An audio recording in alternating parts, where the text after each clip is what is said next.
How's your limbic system?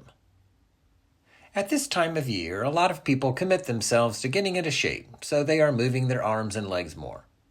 If you watched my recent interview with my personal trainer, you know that I believe in exercising my limbs, but my limbic system, well, when it gets busy, I should be wary. Your limbic system is inside your brain. It consists of a number of parts, including your amygdala, which controls the fight or flight impulses, aggressiveness, and more. This part of your brain is important. After all, an impulse from your amygdala could save your life if you happen upon a bear in the woods. Alas, your limbic system can also lead you astray.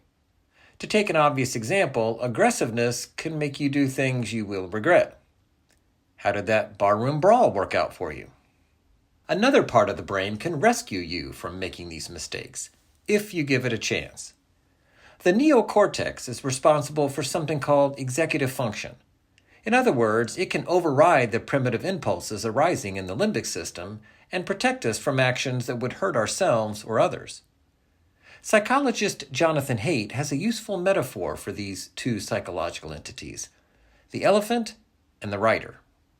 To put it simply, we need to train our riders to control our elephants. The first step is to take a breath, maybe 2 or 3. You probably have heard the advice to count to 10 before doing something when angry. Breathing is even better because of its physiological effects.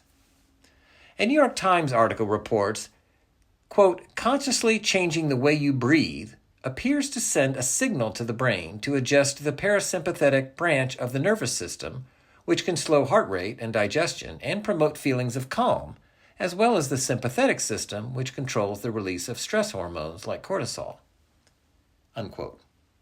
In any case, you need to give your neocortex a chance to get those executive functions going. I remember something a presenter said years ago when I was at a conference. She pointed out that we feel before we think. That's a fact of brain physiology. Information collected through the senses passes through the limbic system before it gets to the neocortex. So it can help a great deal to take a pause and give your neocortex a chance to get the memo, peruse it, stroke its chin a little. In my last column, I drew on an anecdote from Benjamin Franklin to make the case for playing things out. Your neocortex is the brain component that can play things out. Take, for example, this situation. You're angry, and you know you're right, and you really want to tell this guy off, or yell at your kid, or quit your job. But what is likely to happen next, and after that, and after that? Whoa, you may not like where this is leading. I would be willing to bet that most of you can remember a time when you didn't play things out.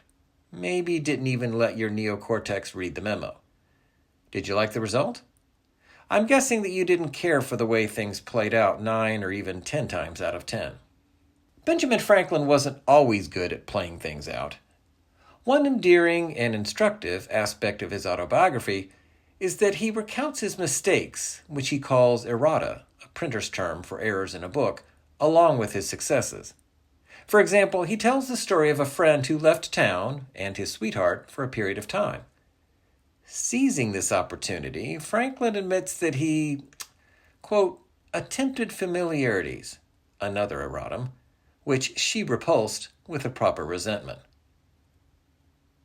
For those of you keeping score, that's Elephant 1, Rider 0. With age apparently came wisdom, and a rider more in control of his elephant. Many years later, Franklin found himself beleaguered by a fellow diplomat named Arthur Lee, while both were representing the colonies in France during the American Revolution. Lee sounds like a real piece of work, the kind who would drive just about anyone to distraction. Franklin crafted this response to Lee. It is true I have omitted answering some of your letters. I do not like to answer angry letters. I hate disputes. I am old, cannot have long to live, have much to do, and no time for altercation.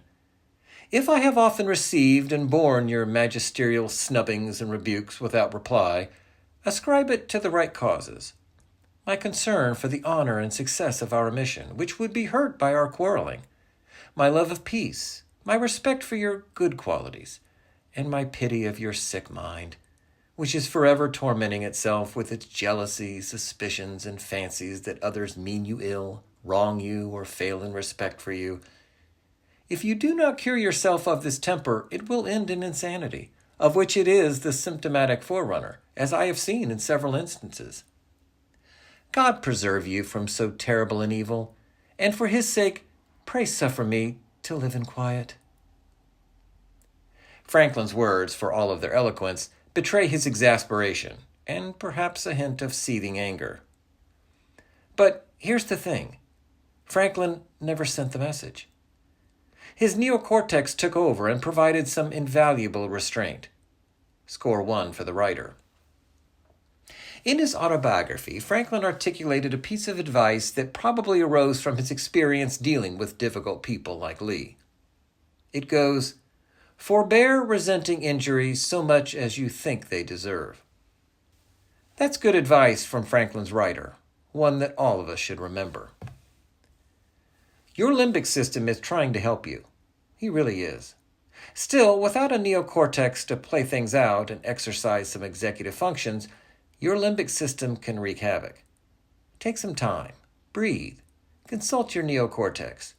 She wants to help too, and she has much better judgment.